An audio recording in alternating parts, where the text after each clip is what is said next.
Well, it's time to make another review. I literally spent over 100 hours on the new Pokemon game, so that's been the main reason why I haven't uploaded in a while.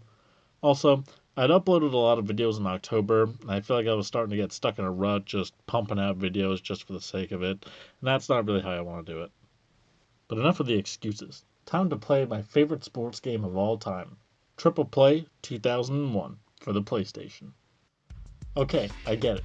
It's an outdated sports game, but seriously, it's one of the most entertaining games to still play today. This game came out in a time where the long ball was king, and when the biggest names in baseball were juicing just to get the upper hand. Whether you care about the morals of the time or not is irrelevant. What is relevant is that translated to the games of the time, and oh how sweet that gameplay is.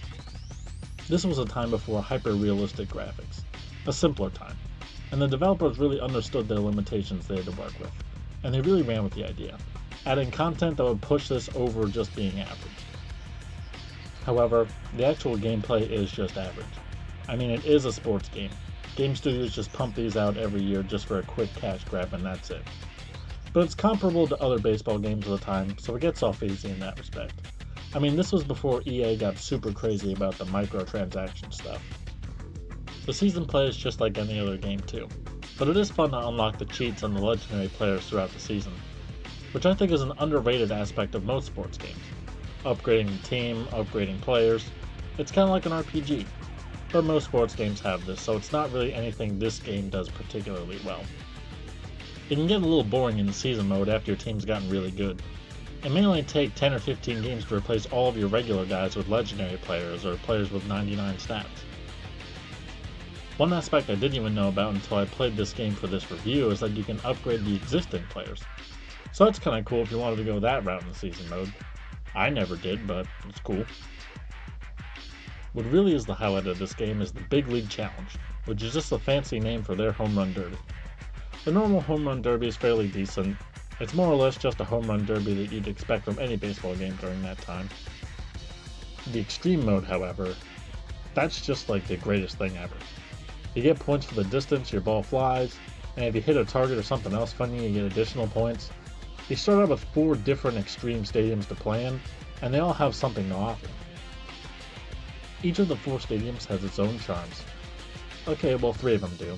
One is just a normal ballpark with targets set up, so it really isn't that fun to play in, especially since most of the legendary players can just hit the ball over the targets anyway. The construction site's one of the 3 better, more entertaining parts to hit in, although there isn't anything super fun to hit. But then it's probably a tie between the living room and the castle for the most fun stadium.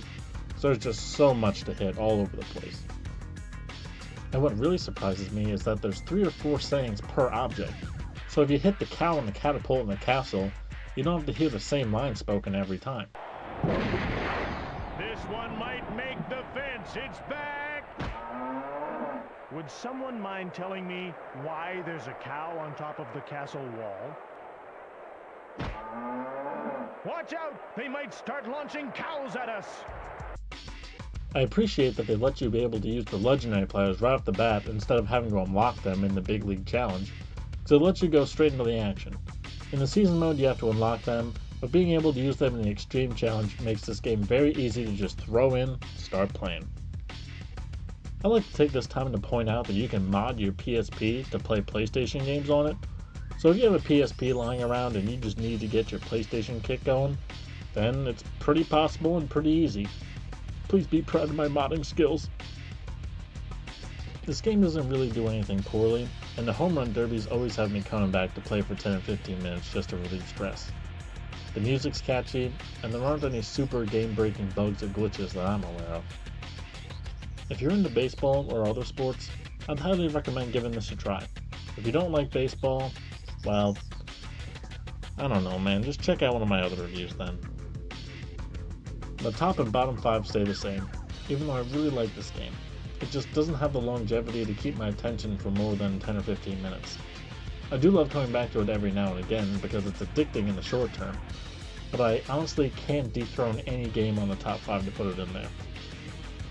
Well, it feels good to get back into the swing of things. I might not pick up as quickly as I left off by releasing multiple videos a month, but I'll at least get back into a rhythm, maybe like 1 a month. Thanks for watching. Hope to see you next time.